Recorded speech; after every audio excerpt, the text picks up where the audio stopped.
Sa nakaraang episode ay nagawang matalo nila Goku ang nagbalik at mas lumakas na si Frieza. Pagkatapos ay naghamon ng paligsahan si Champa kay Beerus kaya kailangan nila Goku na maghanda sa isang matinding laban. Sa pagpapatuloy, patungo na si Jaco sa Earth bilang tugon sa pagtawag sa kanya ni Bulma. Pinapanood nito ang isang report tungkol sa isang wanted na alien tapos hindi napigilan na magalit dahil sinira ni Bulma ang kanyang day off. Para mawala ang kanyang inis, ay nagpasabog ito ng isang bato sa kalawakan, ngunit napasabog niya rin ang isang monumento. Tinawagan siya ng headquarters para pagpaliwanagin sa nangyari, at ang wanted sa report ang itinuro niya na nagpasabog ng monumento. Pagdating sa Earth ay sinabi nito kay Bulma na hindi ko kayang dalhin ka sa gitna ng universe dahil napakalawak ng universe. Dahil doon ay sinabihan nila Vegeta si Jaco na walang kwenta, kaya nasaktan ang feelings nito at nagtampo. Sinuyo ito ni Bulma pero inasar lang siya ni Jaco ng matanda. Dahil doon ay nagalit si Bulma at sinuntok ng malakas si Jaco. Matapos nun ay biglang naalala ni Jaco, ang isang nilalang na sumasagot ng kahit anong katanungan na tinatawag na Master Zuno. Kaya naman naghanda na sila Bulma para umalis pero bago yun ay sinabihan muna ni Vegeta si Jaco na wag gagawa ng kalokohan si Bulma. Sumenyas si Jaco ng kadiri at nakita yun ni Bulma kaya another suntok na naman ulit. Pag-alis nila Bulma ay nasabi tuloy ni Goku na malalakas ang kanilang mga asawa, dito na sinabi ni Vegeta na ang mga Saiyan ay malalakas na babae talaga ang gusto. Samantala, habang nasa spaceship ay nag-aasaran pa rin sila Bulma at Jaco. Dahil doon ay naalala nila ang araw ng una nilang pagkikita. Oh, I figured... Oh, my little sister's a genius. Maya-maya lang ay nakarating na sila sa planeta ni Master Zuno at dito ay nalaman nila na kailangan pala ng appointment. Matapos nun ay dumating ang wanted na alien at naisip ni Jaco na kapag inaresto niya ito ay maaring mapunta sa kanila ang appointment nito kaso nga lang ay malalaman na siya ang nagpasabog ng monumento. Dahil doon ay wala siyang ginawa at inaya na lang siya ni Bulma na umuwi. Pero nakaramdam ng awa si Jaco kay Bulma kaya inaresto niya ang wanted na alien. Matapos maaresto ang alien ay napunta nga sa kanila ang appointment at dito ay pinakita ni Jaco kay Bulma na kailangan halikan sa pisngi si Master Zuno para makapagtanong. Isang tanong lang ang ibinigay kay Jaco ni Master Zuno kasi daw lalaki daw ito at ang tinanong ni Jaco ay ang sukat ng suso ni Bulma. Sinagot ni Master Zuno ang tanong ni Jaco at sinabi rin nito na lawlaw na ang suso ni Bulma kasi matanda na. Nagalit si Bulma pero ito na ang sunod na nagtanong. Tatlong tanong lang ang ibinigay ni Master Zuno kay Bulma kasi daw matandang babae na ito. Nagalit si Bulma kaya nagamit niya ng hindi sinasadya ang una niyang tanong. Ganun pa man sa pangalawa ay natanong niya ito tungkol sa mga Super Dragon Ball. Dito ay sinabi ni Master Zuno ang lahat ng tungkol sa Super Dragon Ball at sinulat ito sa papel ni Bulma. Kaso lang matapos nun ay muli na namang nagamit ng hindi sinasadya ni Bulma ang pangatlo niyang tanong at hindi na siya pinagbigyan ni Master Zuno kahit pahinag kanya ito ng maraming beses. Nang makabalik na sila sa Earth ay sinabi ni Bulma kay Vegeta na hindi pala gagana ang kanyang plano dahil ang mga Super Dragon Ball ay 7 lamang na pinaghahatian ng pang-6 at pang-7 universe. Akala kasi ni Bulma ay may tig-isang kopya ng Super Dragon Ball ang 2 universe. Bago umalis si Jaco ay binigyan ito ni Bulma ng mga paborito nitong pagkain. Kaso muling nagalit si Bulma dahil sinabi pala nito kay Goku ang tungkol sa lawlaw niyang suso. After all, I'm Jaco, the elite galactic patrolman! Sa mga sumunod na araw ay nagpatuloy na sila Goku sa paghahanda para sa darating na laban. Nang sumapit na ang itinakdang araw ay dumating si Whis para sunduin ang lahat ng gustong sumama at manood ng paligsahan. Ang huling dumating ay sila Goku na mahaba na ang mga balbas at sobrang baho. Dahil doon ay pinaligo muna ito nila Bulma bago umalis. Tumigil muna sila sa planeta nila Whis para daanan si Beerus at dito na nakita nila Goku si Monaka. Kinausap ito ni Goku at tinanong ang ibig sabihin ng pangalan nito. Ayon kay Monaka ang ibig sabihin ng kanyang pangalan ay Laki Utong at naniwala agad si Goku dahil Laki Utong nga ito. I have large, shapely nipples. Sunod ay hinamon ito ni Goku ng laban pero hindi siya pinayagan ni Beerus. Kaya naman sinapak na lang ito ng biglaan ni Goku para subukan pero hindi ito umilag kaya lumubog ang mukha nito sa lakas ng suntok at napaluha. Pinagalitan ni Beerus si Goku na agad namang humingi ng patawad. Pagkatapos nun ay muli silang nagpatuloy sa kanilang biyahe at masayang kumain ng barbecue na niluto ni Chi-Chi. Maya-maya lang ay nakarating na sila sa kanilang destinasyon at dito ay namangha ang lahat sa mga dambuhalang Super Dragon Ball. Ayon kay Bulma sa sobrang laki ng mga ito ay pwede na itong tirahan ng mga tao.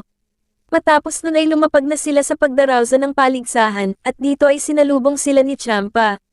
Inawi nila ito dahil alam na nila na pumasok ito sa pang-7 universe para kolektahin ang iba pang Super Dragon Ball. Sunod ay nagreklamo sila dahil pangit ang mga ipinahanda nitong mga upuan. Dahil doon ay inutusan na lang ni Beerus si Whis na baguhin ang mga ito at gawing komportable. Matapos nun ay nakita nila Goku, sila Shin at Kibito na hindi na magkasanib. Ayon dito ay ginamit nila ang mga Dragon Ball para muling paghiwalayin ang kanilang mga katawan. Sunod ay nakita na nila Goku ang kanilang mga makakalaban. Tumapit ang isa sa mga ito at tinanong kung sila ba ay mga Saiyan. Sinabi nito na isa rin siyang Saiyan pero nagtaka si Goku dahil wala itong buntot. Tapos nalaman nila na ang planeta ng mga Saiyan sa pang-6 na universe ay umiiral pa dahil ang nilalang na tumatayong Frieza sa kanila ay hindi ito sinakop at winasak. Gusto pa sanang makausap ni Vegeta ang batang Saiyan kaso tinawag na sila ni Bados para mag-exam. Nahirapan si Goku sa exam pero nagawa pa rin ito na makapasa. Habang si Majin Buu naman ay hindi na kinaya kaya natulog na lang. Dahil sa nangyari ay nabawasan na sila ng isa pero kahit na ganun ay itinuloy pa rin nila ang laban. Sa pagbubukas ng paligsahan ay kinanta ang awit ng kalawakan at nagulat sila dahil sobrang ikli nito. Sunod ay pinili na ang maglalaban at ito ay si Butamo laban kay Goku. Sa pagsisimula ng laban ay unang umatake si Butamo na parang isang bola at kamuntikan na nitong matulak si Goku sa labas ng ring. Dahil doon ay inakala ng batang Saiyan na mahina ang mga Saiyan sa pang-7 universe. Ganun pa man ay sinabi ni Goku na marami lang ang nakain niyang barbecue kaya siya mabagal. Pinagtawanan tuloy siya ng lahat matapos nun ay sunod-sunod siyang pinatamaan ni Butamo ng mga energy blast. Pero madali lang niya itong naiilagan.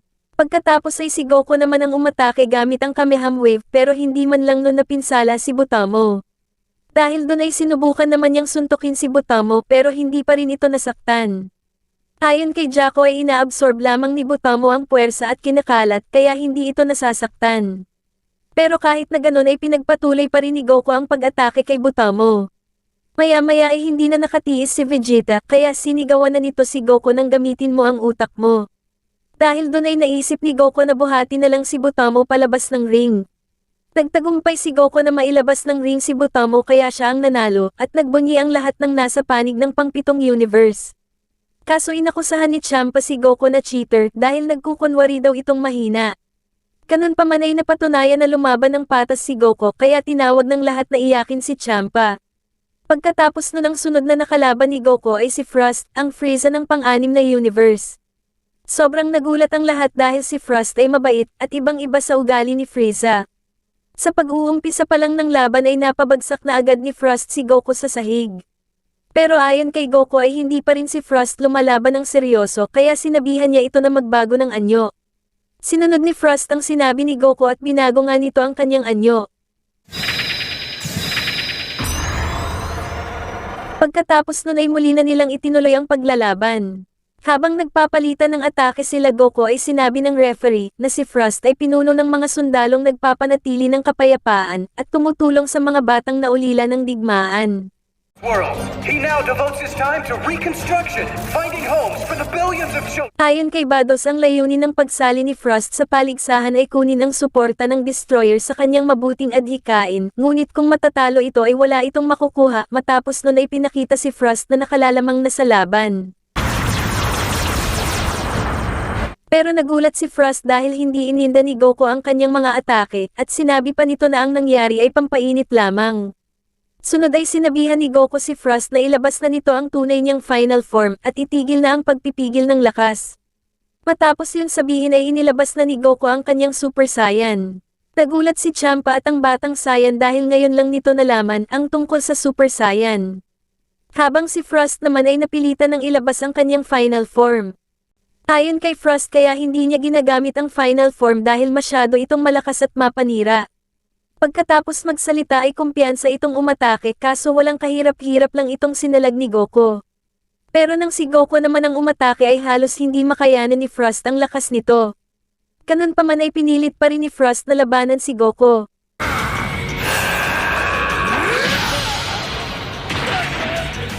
Hindi nagtagal ay na-realize ni Goku na walang laban sa kanya si Frost kaya kinumbinsi na lang niya ito na sumuko. Hindi pumayag si Frost dahil ayon dito ay kailangan niya ang suporta ni Champa para maipagpatuloy ang kanyang adhikain. Dahil doon ay muli na naman itong nabugbog ni Goku at naaawa na rin dito sila Bulma.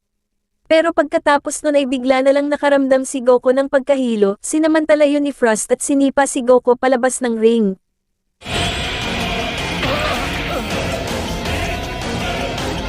Dahil sa nangyari ay si Frost ang itinanghal na winner. Samantala, biglang tumakbo si Chi-Chi papunta kay Goku at niyakap ito. Pagkatapos ay si Frost naman ang lumapit kay Goku para magpasalamat sa magandang laban at para tulungan itong tumayo. Dahil sa pinakitang sportsmanship ni Frost ay umani ito ng malakas na palakpakan. Kaso pagkatapos nun ay napag-alitan pa rin si Goku ng galit na si Beerus na lalo pang nagalit dahil inasor ni Champa. Buti na lang ay napigilan ito ni Whis kaya naman bigla itong nagpanggap na mabait. Pagkatapos nun ay sinabi na ang susunod na lalaban at ito ay si Piccolo. Tinanong nito si Goku kung may pag-asa siyang manalo at ang sagot ni Goku ay wala, ganun pa man ay sinabi ni Goku kay Piccolo na ang mapagod mo lang si Frost para kay Vegeta ay malaking bagay na.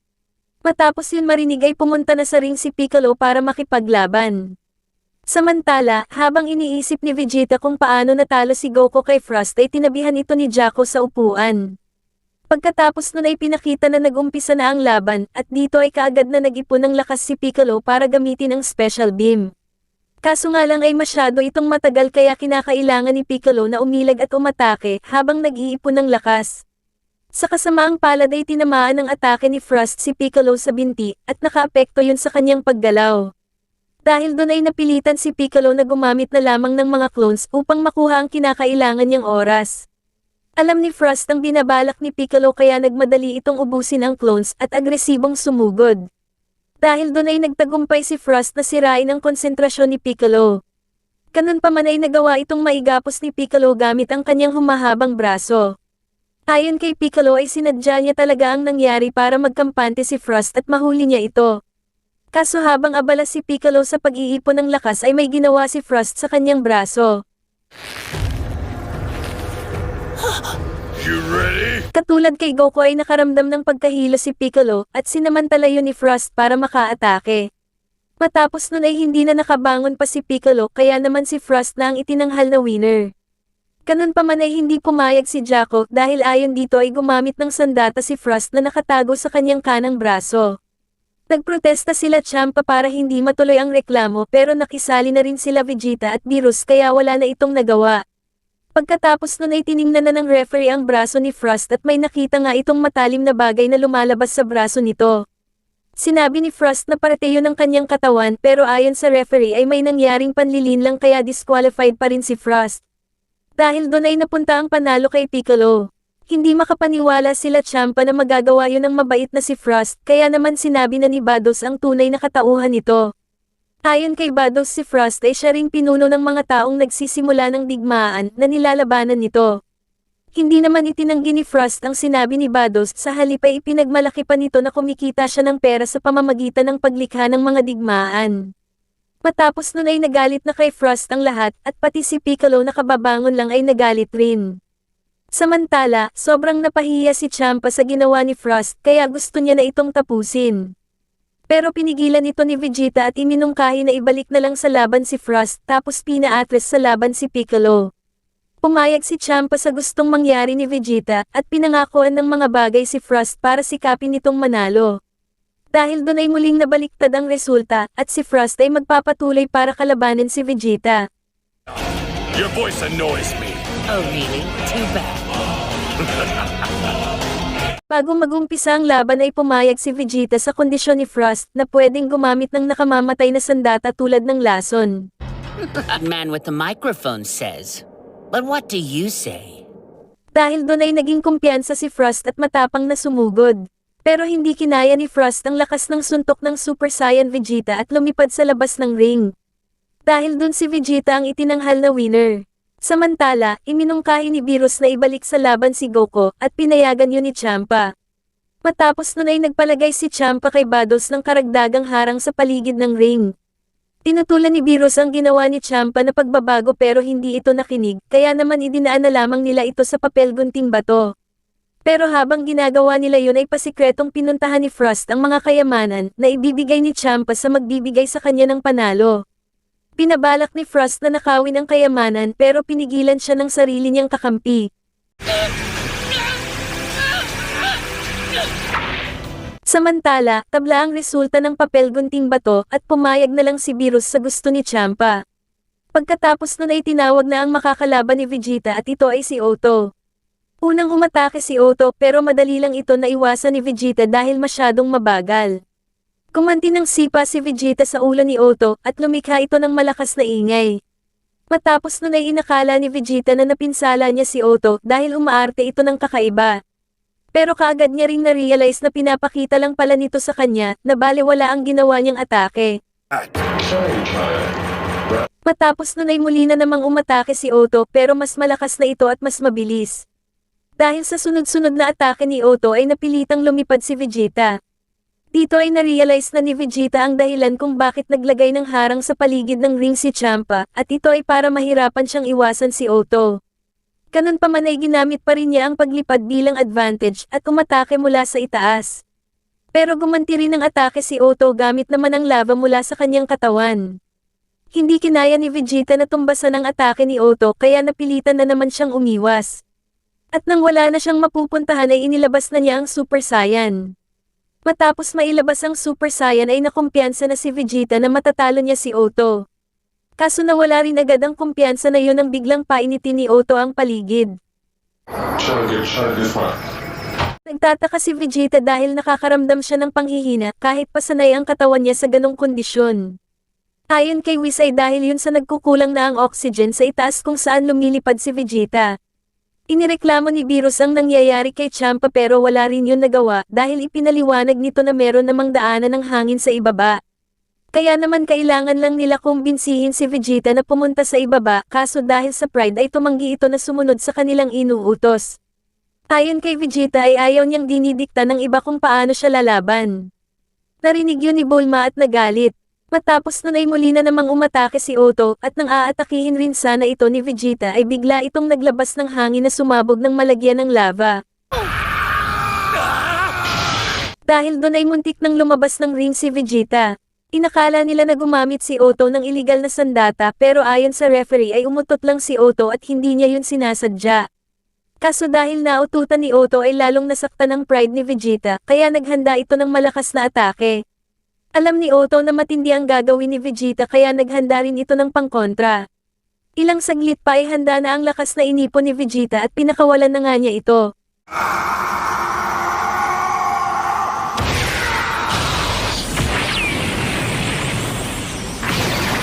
Sa kasamaang palad ay natalo ni Otto ang lakas ng atake ni Vegeta tapos naisahan ito. Nagtagumpay na makalapit si Otto kay Vegeta at nahampas ito palabas ng ring. Ganun pa man ayon sa referee ay nakatapak si Vegeta sa piraso ng ring na nawasak kaya hindi yun maituturing na labas ng ring. Dahil doon ay tuloy pa ang laban at asar talo si Ciampa. Kaso pakiramdam ni Vegeta ay pinagbigyan siya kaya natapakan na naman ang pride nito. Sa sobrang galit ay naglabas ito ng nag-uumapo na lakas para wasakin ang nakapalibot na harang sa ring.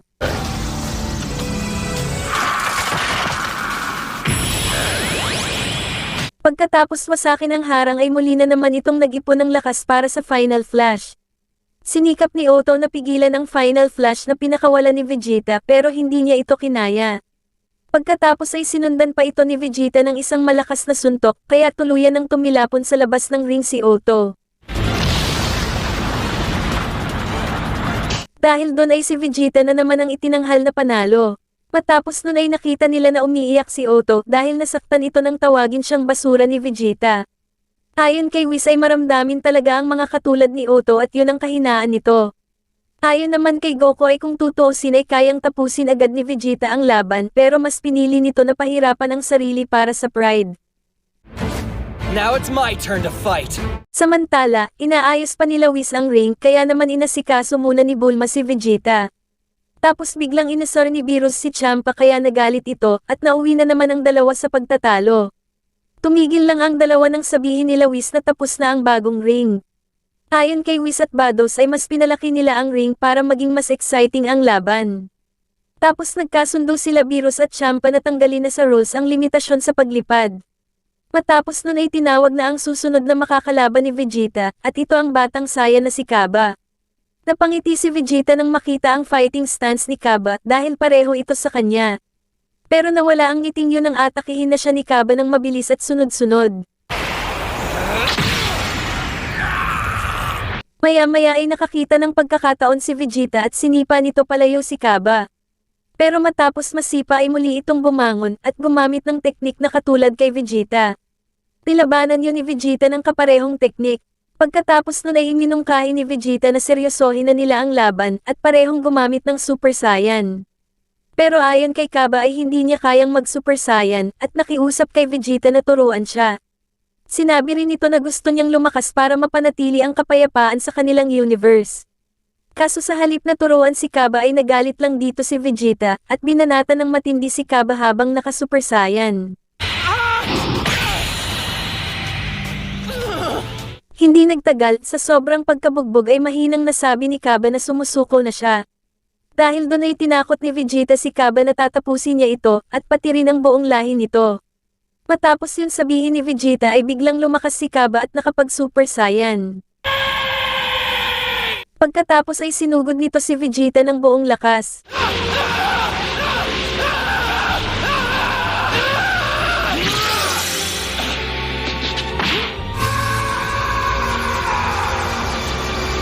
Maya-maya ay napahinto si Kaba nang biglang sabihin sa kanya ni Vegeta na huwag mong kakalimutan ang pakiramdam na yan. Dito na na-realize ni Kaba na ginawa lamang ni Vegeta ang mga bagay na yon upang tulungan siya na maging Super Saiyan. Matapos nun ay muli siyang inutusan ni Vegeta na mag-Super Saiyan habang si Vegeta naman ay naging Super Saiyan Blue. Sinabi muna ni Vegeta kay Kaba na maaabot mo rin ang ganito kapag nagsikap ka pa bago ito inatake para tapusin na ang laban. Dahil doon ay nawala ng malay si Kaba at si Vegeta na ang itinanghal na panalo. Matapos nun ay muling binalikan ni Vegeta si Kaba para gisingin at pangaralan ng tungkol sa pride ng mga Saiyan. Dahil sa mga ginawa ni Vegeta ay lubos ang pasasalamat ni Kaba. Pagkatapos nun ay tinawag na ang sunod na makakalaban ni Vegeta at ito ay si Hit, ang legendary assassin ng pang-anim na universe. Ayon kay Vados para lang mapapayag si Hit na sumali ay pinangakoan niya ito na bibigyan ng sasakyan ng mga Diyos. Bagamat alam ni Champa na delikadong bigyan ng ganong sasakyan ang tulad ni Hit, ay ayos lang yun sa kanya basta manalo. Bago ang laban ay sinabi ni Whis na si Hit ang pinakamahusay na assassin sa pang-anim na universe. Sinabi rin nito na si Hit ay nabansagan na never miss hit dahil wala pang nakatakas sa mga naging target nito. Pagkatapos nun ay nag-umpisa na ang laban at mayabang na hinarap ni Vegeta si Hit gamit ang Super Saiyan Blue. Nagawa pang asarin ni Vegeta ang fighting stance ni Hit pero nang atakihin na nila ang isa't isa ay nabigla ang lahat dahil si Vegeta lang ang bumagsak. Dahil sa nangyari ay nagalit ng sobra si Vegeta at sumugod ng agresibo. Pero kahit sa pangalawang pagkakataon ay si Hit pa rin ang nanalo sa pabilisan ng atake. Dito ay nagsimula ng maging desperado si Vegeta at sinubukang sabayan si Hit ng harapan. Pagkatapos matamaan ni Hit ng maraming beses ay nagpa siya na si Vegeta na umatake na lang sa malayong distansya. Kaso kahit malayo ay nagawa pa rin siyang lapitan ni Hit at atakihin. Matapos nun ay kinumbinsi ni Hit si Vegeta na sumuko na lang pero hindi ito pumayag at muling bumangon. Dito ay nagpa siya si Vegeta na sadyang salubungin ang unang atake ni Hit para lang makasuntok. Kaso bago niya pa yun magawa ay muli pang nakaatake si Hit ng pangalawang beses. Hindi na yun kinaya ng katawan ni Vegeta at tuluyan na nga itong nawalan ng malay. Dahil doon ay si Hit ang itinanghal na panalo at tuwang-tuwa si Champa. Samantala, bumabasa rin sila Trunks para tulungan si Vegeta at bigyan ng magic beans. Habang si Goku naman ay humingi ng payo kila Jaco kung paano tatalunan si Hit. Ayon sa mga ito ay may kakayahan si Hit na lumaktaw ng segundo sa oras at sinasamahan niya yun ng bilis para mas maging epektibo sa pag-atake. Kaso kahit alam na nila ang kakayahan ni Hit ay wala pa rin silang maisip na paraan para matalo ito. Sunod na tinanong ni Goku si Vegeta pero ang sinabi lang nito ay huwag kang matatalo. Tapos si Beerus naman ay si Whis ang tinanong kaso tumanggi itong magbigay ng payo. Ibinunyag rin ni Whis na hindi talaga malakas si Monaka dahil ginamit lang ito ni Beerus para mapilitan sila Goku na magpalakas pa. Narinig yun ni Piccolo at sobrang nagulat ito. Samantala, nag-umpisa na ang laban nila Goku at Heat. Unang umatake si Goku pero hindi rin ito umobra sa bilis ni Heat.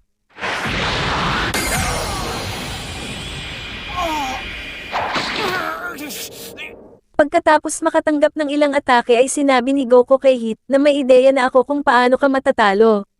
Dahil doon ay hinamon ni Heat si Goku na gawin ang naisip nito. Matapos ng sinabi ni Heat ay sumugod nga si Goku pero sumalag muna ito bago umatake. Nagtagumpay si Goku na matamaan ng 2 beses si Heat at hindi makapaniwala ang lahat sa kanilang nakita. Ayon kay Goku ay hinulaan niya lang ang mga gagawing galaw ni Heat base sa estilo nito sa pakikipaglaban. Dahil sa ginawa at sinabi ni Goku ay naging seryoso na si Heat. Begins. The same hit. Now I'm going all out! Pagkatapos nun ay ginamit na ni Goku ang kanyang Super Saiyan Blue sa laban. Sinubukan ni Heat na labanan si Goku nang walang time skip pero nabugbog lang siya nito. Dahil doon ay muli niyang ginamit ang time skip. Kaso hindi na ito umobra laban kay Goku. Maya-maya ay muling bumangon si Heat at nagtaas ng kanyang lakas. Pagkatapos ay muli itong sumugod. Pero sa gitna ng laban ay nagtaka si Goku dahil walang nagbago sa lakas ni Heat kahit pa nagtaas na ito ng lakas. Dahil doon naging kampante si Goku at sumugod pa ng sunod-sunod. Maya-maya ay nagulat ang lahat ng biglang mapuruhan ni Heat si Goku. Nahihirapan na bumangon si Goku kaya gusto na sana ng referee na ibigay kay Heat ang panalo. Pero biglang sumigaw si Goku ng kaya ko pa. Habang naghihintay kay Goku ay pinaliwanag ni Heat na hindi niya kayang magtaas ng lakas tulad ng mga Saiyan kaya ang tanging nagawa niya lang ay ang mas pagandahin pa ang kanyang mga teknik. Nang marinig yun nila Piccolo ay nagulat ito dahil si Heat ay nag-i-improve sa gitna ng laban. Sinabi rin ni Heat na dahil kay Goku ay naisip niya na mas palakasin pa ang kanyang time skip kaya naman ngayon ay doble na ang epekto nito. Matapos nun ay inutusan na ni Champa si Heat na tapusin na si Goku dahil masyado nang matagal. Pero hindi sinunod ni Heat ang utos ni Champa dahil hinintay lang nito si Goku na makabangon. Samantala, hindi pa rin matanggap ni Vegeta na si Heat ay may kakayahan rin na mag-improve sa laban tulad ng mga Saiyan. Matapos nun ay nag-umpisa na muli ang laban nila Goku at Heat. Dito ay umatake si Heat habang nakahinto ang oras at wala man lang nagawa si Goku laban dito. Ayon kay Heat ay 5 beses na mas malakas na ang kanyang time skip kaya niya yun nagawa. Ganun pa man, sa kabila ng mga natamong pinsala ay nagulat ang lahat ng makabangon pa rin si Goku. Dito ay ibinunyag ni Goku na meron pa siyang tinatagong lakas na nireserba niya para sa muling paglalaban nila ni Beerus. Kaso dahil wala na siyang pagpipilian ay gagamitin na niya ito. Pagkatapos nun ay kagad na nag-ipon ng napakalakas na enerhiya si Goku. Kaso habang ginagawa yun ni Goku ay inutusan na naman ni Champa si Heat na tapusin na si Goku. Ganun pa man ay hindi pa rin sinunod ni Heat si Champa dahil naghintay lang ito na matapos si Goku. Maya-maya ay natapos nga ni Goku ang preparasyon at inilabas nito ang pinaghalong Super Saiyan Blue at Kaioken. Ayon kay Goku ay matinding konsentrasyon ang kinakailangan para makuha ang ganong resulta. Pagkatapos nun ay sinubukan ito ni Goku sa harap ni Heat. Samantala, naalala ni Vegeta ang panahon na ginamit ni Goku sa kanya ang Kaioken.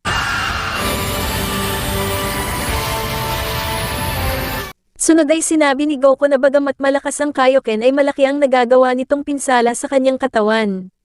Ganun pa man ay itinaas pa ito ni Goku hanggang sa times 10. Pagkatapos nun ay muli silang naglaban ni Heat. It won't work. I don't care how...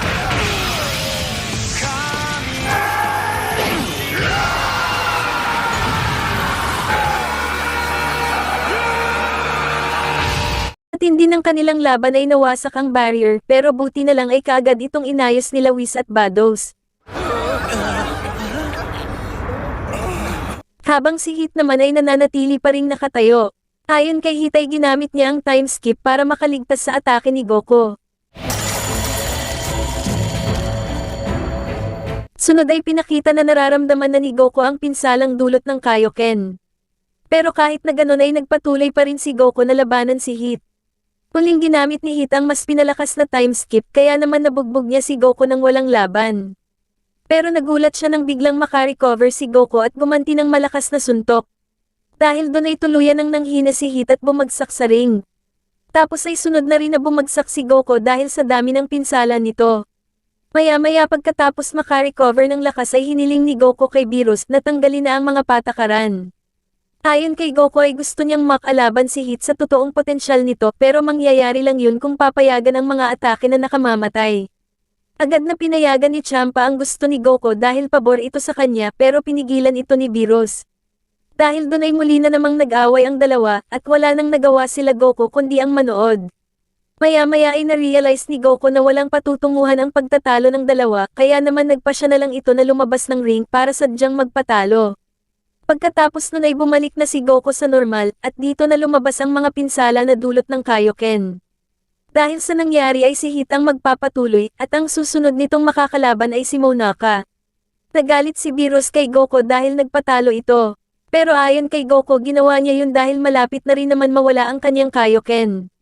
Pagkatapos ay sinabi ni Goku na hindi siya nababahala dahil nandun naman ang pinakamalakas sa kanila na si Monaka.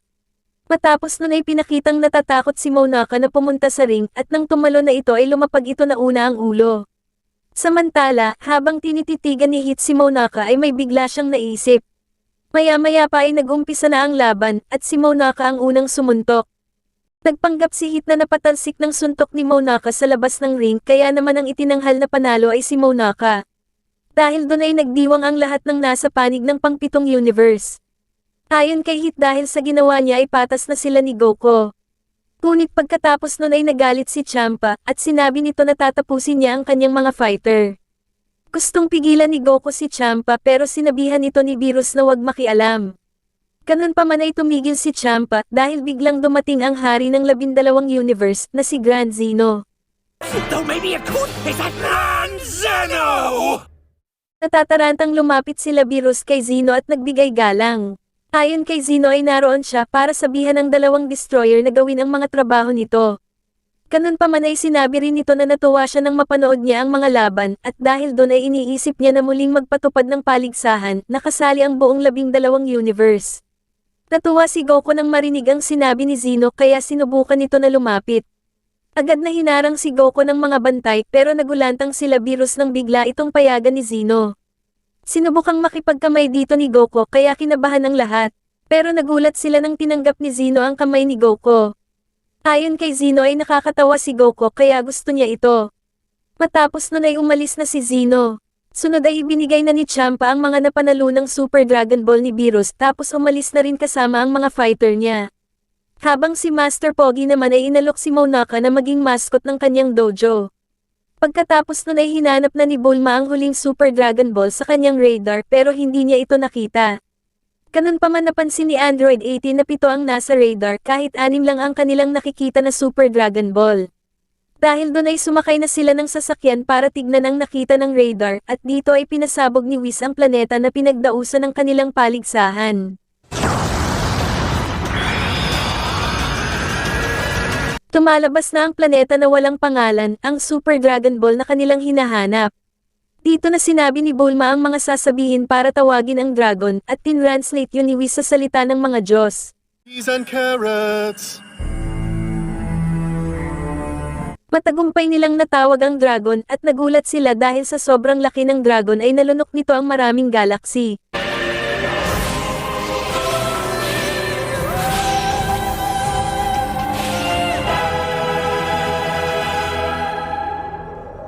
Ayon kay Whis ay kinakailangan talaga na magpakain sa dragon para makausap ito.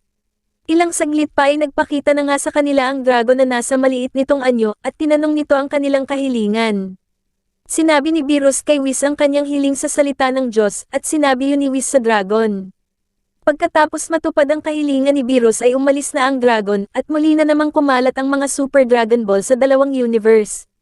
Samantala, biglang napahinto sa biyahe sila Champa dahil nalaman nila na muling naayos ang Earth sa ika-6 na universe. Ayon kay Vados ay si Beerus ang umayos ng kanilang Earth sa pamamagitan ng hiling sa Super Dragon Ball. Sunod ay pinakita na nakabalik na si Beerus sa kanyang planeta at binayaran nito si Monaka sa ginawa nitong pag-arte. Habang sila Goku naman ay nakauwi na rin sa Earth. Wait our heroes now. Find out next time on Dragon. Sa sumunod na araw ay inimbitahan ni Bulma sila Beerus sa isang victory party at hiniling rin nito na isama si Monaka. Pero naisip ni Beerus na delikadong isama si Monaka dahil baka mabunyag ang kanilang sikreto, kaya naman sa huli ay nagpasya na lang sila na wag na itong isama. Kinabukasan araw ng selebrasyon, habang naghihintay sa pagdating nila Whis ay umorder ng dessert si Jaco sa ibang planeta. Kaso nagulat sila dahil si Monaka ang naghatid nito. Ayon kay Monaka ay pagde-deliver sa kalawakan ng tunay niyang trabaho. Matapos nun habang binababa ni Monaka ang mga deliver, ay kinausap ito ni Master Pogi para ipakita ang mascot na kanyang pinagawa. Kaso habang kinakausap nila si Monaka ay bigla itong nabangga ni Trunks kaya naman tumalsik ito. Dahil sa nangyari ay umiyak si Monaka at dito na nila nalaman na hindi talaga ito malakas.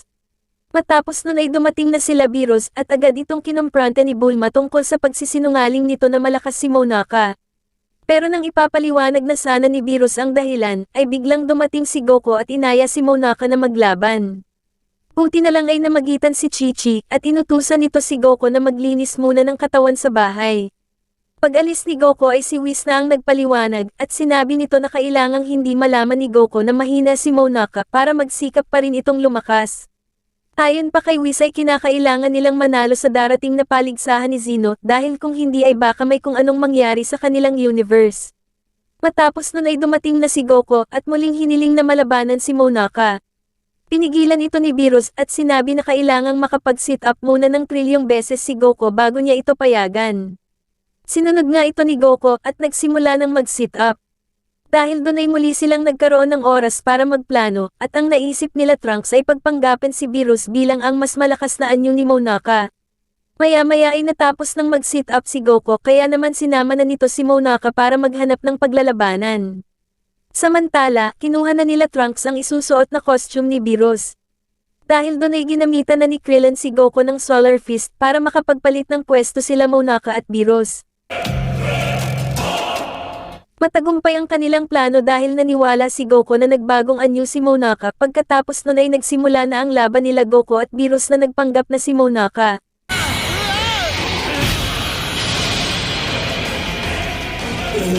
Nasira ang costume sa kalagitnaan ng laban kaya umarte sila Vegeta na nakontrol para matulungan si Beerus. Kaso nagulat sila Vegeta dahil bigla silang tinapon ni Beerus at muling sumugod na parang baliw. Ayon kay Whis ay nag-e-enjoy na si Beerus sa laban nila ni Goku kaya ayaw na nitong magpaawat. Don't get caught! Maya-maya pa ay pinigilan na ito ni Whis dahil malapit na nitong masira ang buong syudad. Tapos pinagpanggap nila si Puar na si Beerus para makumbinsi si Goku na tumigil. Kaso matapos nun ay biglang tinuro ni Yamcha ang tunay na Monaka. Dahil doon ay nagalit dito ang lahat at pati si Beerus. Now we're going to have. Buti na lang ay bobo si Goku dahil inisip lang nito na may kakayahan si Monaka na magparami. Kaya naman sa huli ay natuloy pa rin ang masayang victory party. Best policy. Alright. Sa sumunod na araw habang kumakain ay napansin ni Chi-Chi na konti lang ang kinain ni Goku. Tinanong niya ito kung ano ang problema pero ang sinabi lang nito ay hindi na siya nagugutom. Matapos nun ay umalis si Goku para mag-shopping at bigla itong nawala ng kontrol sa kanyang katawan. Dahil dun pag-uwi ni Goku ay kinumbinsi na ito nila Chi-Chi na magpatingin kay Kaya-sama. Kaso nang ginamit ni Goku ang instant transmission papunta kay Kaya-sama ay sa kwarto siya nila Bulma napunta. Dito ay nakita niya si Bulma na nakalabas ang melons at nang makita siya nito ay napasigaw ito ng malakas. Pinagpaliwanag siya ni Bulma kung bakit siya nandun kaso ang tanging nasabi niya lang ay hindi ako pumunta dito para lang makita ang suso mo na lawlaw. Pagkatapos nun ay kung saan-saan pa siya napadpad bago makapunta kay Kaya-sama. This is major. It's way. Ayon kay Kaya-sama ay nawawala ng kontrol si Goku sa kanyang enerhiya dahil sa sobrang paggamit nito. Ganun pa man ay sinabi ni Kaya-sama na kailangan lang magpahinga ni Goku ng ilang araw at babalik na ito sa dati. Matapos nun ay pinakita sila Chi-Chi na naghihintay pa rin kay Goku. Habang si Goku naman ay lumilipad na palapit sa kanilang bahay pero bigla itong nawalan ng kontrol at bumagsak. Dahil doon ay hindi sinasadyang nawasak ni Goku ang kanilang bahay.